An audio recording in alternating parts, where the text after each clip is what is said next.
2020 की यादें इतनी तल्ख, इतनी कड़वी हैं कि इसको भूलना आसान नहीं। अभी लोग नए साल की खुशियां भी ठीक से नहीं मना पाए थे कि हर तरफ एक अजीब सा शोरगुल मच गया। कोरोना ने दस्तक दे दी। चारों तरफ corona, quarantine, sanitiser, mask, containment zone, antigen test, RTPCR test की बातें होने लगी। तमाम तरह की तरकीबें लोग बताने लगे। कहीं तुलसी की पत्ती, कहीं हल्दी दूध, कहीं गर्म पानी, सोशल डिस्टेंसिंग, एंटी एलर्जिक का लेना, पैरासीटामॉल, अजिथ्रोमाइसिन, आईसीयू, वेंटिलेटर और हर तरफ चीखती पुकारती एम्बुलेंसेज, ऑक्सीमीटर, इंफ्रारेड थर्मामीटर, जहां देखो सिर्फ यही गुफ्तगू, यही बात चल रही थी। और अब 2021 दहलीज पे खड़ा हुआ है। अब तैयारी हो रही है कोविड वैक्सीन की।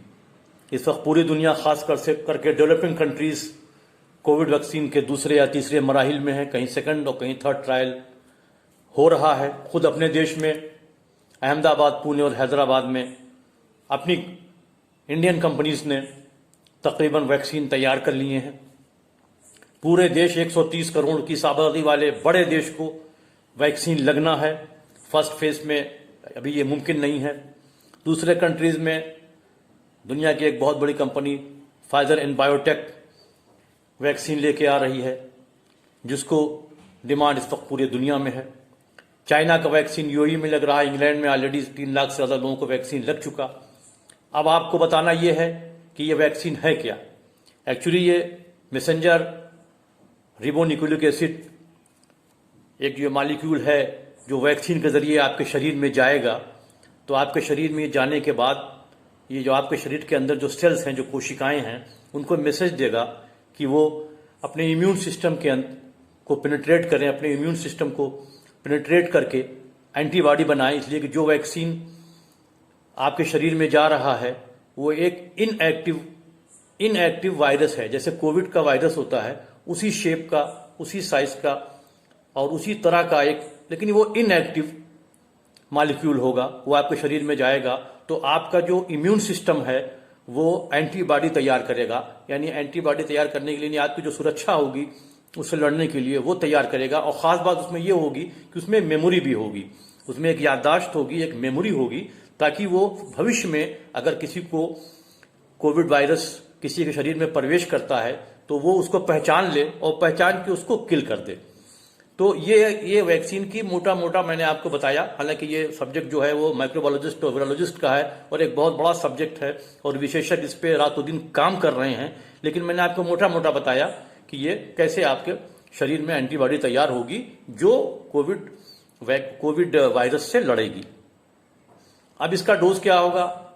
जो फाइजर बायोटेक का कहना है, अगर हम उन्हीं को हम कोट करें तो उनका जो वैक्सीन है वो 0.3 ml है। 0.3 ml आपको इंट्रामस्कुलर यानी प्रिफरेबली जो है आर्म्स में लगेगा, आपकी बाहों में लगेगा और 21 दिन के बाद उसका डोज रिपीट करना होगा। इसके अलावा जो उसका टेम्परेचर मेंटेन, सबसे बड़ा मसला आ रहा है कम से कम भारत जैसे बड़ी आबादी वाले देश के लिए कि उस टेम्परेचर को मेंटेन करना जिसमें यह वैक्सीन रहेगा।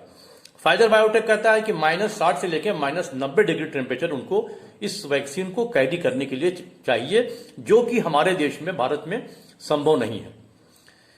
दूसरे कुछ इंजेक्शन जो आ रहे हैं, जो दूसरे वैक्सीन आ रहे हैं जहां पे -20 डिग्री की बात हो रही है, वो वैक्सीन संभव हमारे यहाँ इसलिए है, जैसे मडोना है वो संभव इसलिए है, या स्पुतनिक वी है रशिया का जो एक ब्राजीलियन कंपनी बनाती है, वो संभव इसलिए है, या आपका ऑक्सफोर्ड जो बना रही है, ऑक्सफोर्ड यूनिवर्सिटी में जो बन रहा है एस्ट्राजेनिका का, वो संभव इसलिए है कि अगर हम -20 या -8 या -4 या बिलो माइनस, अगर बिलो -20 पे हमको कैरी करना है तो हमारे पास एक लंबा अनुभव है। इसलिए हमारा जो देश है उसमें पोलियो ड्रॉप जो बच्चों को पिलाया गया और भारत लगभग पोलियो मुक्त देश है, तो ये -20 डिग्री पे ही कैरी करके पूरे देश के 5 साल से कम उम्र के बच्चों को पोलियो ड्रॉप पिलाया गया। तो हम इस पे अगर इस -20 से के टेम्परेचर पे इसको कैरी करना कोई हमारे लिए आसान होगा। अब रही बात वैक्सीन लगाने की, तो वैक्सीन लगना एक समझदार व्यक्ति के लिए इसलिए जानना जरूरी है कि वैक्सीन लगना सबको जरूरी है।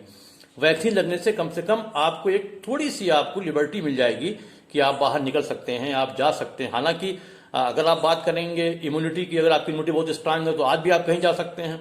लेकिन जिस तरह का प्रदूषण पूरी दुनिया में बढ़ रहा है, खासतौर से भारत में एक बड़ा क्राउडेड कंट्री है, तो आपको आने वाले वक्त में भी सोशल डिस्टेंसिंग की जो बात हो रही है तो आपको परहेज तो हमेशा करना पड़ेगा। खासतौर से जो 65 वर्ष से ज्यादा के लोग हैं या जो लोग ऐसे हैं जिनको पहले से अन्य बीमारियों से पीड़ित हैं, उनको तो परहेज हमेशा करना है। लेकिन इस वैक्सीन लगने के बाद जो हमारी एक युवा जनरेशन या जो हमारे एक मेजॉरिटी ऑफ पॉपुलेशन है, उसको एक लिबर्टी, एक आजादी ये मिल जाएगी कि वो फ्रीली कहीं मूव कर सकता है। अब आपने देखा अभी हाल में कल की खबर आपने देखी कि इंग्लैंड में एक नया स्ट्रेन आ गया। उसमें कोई घबराने की बात नहीं है। वो स्ट्रेन में का जो ट्रांसमिशन कैपेसिटी है उसकी ट्रांसमिशन कैपेसिटी जो लास्ट आपका वायरस में कई स्ट्रेन आए, तो जो लास्ट स्ट्रेन से 70% ज्यादा है, यानी वो तेजी से ट्रांसमिट हो रहा है। हालांकि उतना वो ज्यादा इफेक्टिव नहीं है, उतना ज्यादा वो परेशान नहीं कर रहा है, लेकिन उसका ट्रांसमिशन ज्यादा है। तो कुल मिला जुला के हमको इस बात का इंतजार करना है कि वैक्सीन कब आए, कब किस समय आता है, और कोशिश ये करनी है कि खुद भी अपने को और जो लोग ऐसे हैं जो कंप्रोमाइज्ड हैं उनको वैक्सीन जरूर लगवाएं। हालांकि जो मिनिस्ट्री ऑफ हेल्थ ने SOP जारी किया है उसमें उन्होंने इसकी बाध्यता नहीं दी है, कोई किसी पे फोर्स नहीं कर रहा है कि आप वैक्सीन लगवाएं, लेकिन एक समझदार आदमी के लिए वैक्सीन का लगवाना जरूरी है। अभी आपकी बिहार गवर्नमेंट ने और बंगाल गवर्नमेंट ने अनाउंसमेंट भी कर दिया है कि वैक्सीन उनकी स्टेट में फ्री लगेगा, और हमें पूरी उम्मीद है कि भारत सरकार भी जल्द ही इसका अनाउंसमेंट करेगी। ये डिपेंड करता है कि हमारे पास कितना वैक्सीन उपलब्ध होता है आने वाले समय में। और as per my strong experience of pharmaceutical company, मैं आपको ये दावे से कह सकता हूं कि 2021 is belong to covid vaccine all over the world. Thank you. मैं शुएब रहमान, इत्तला न्यूज।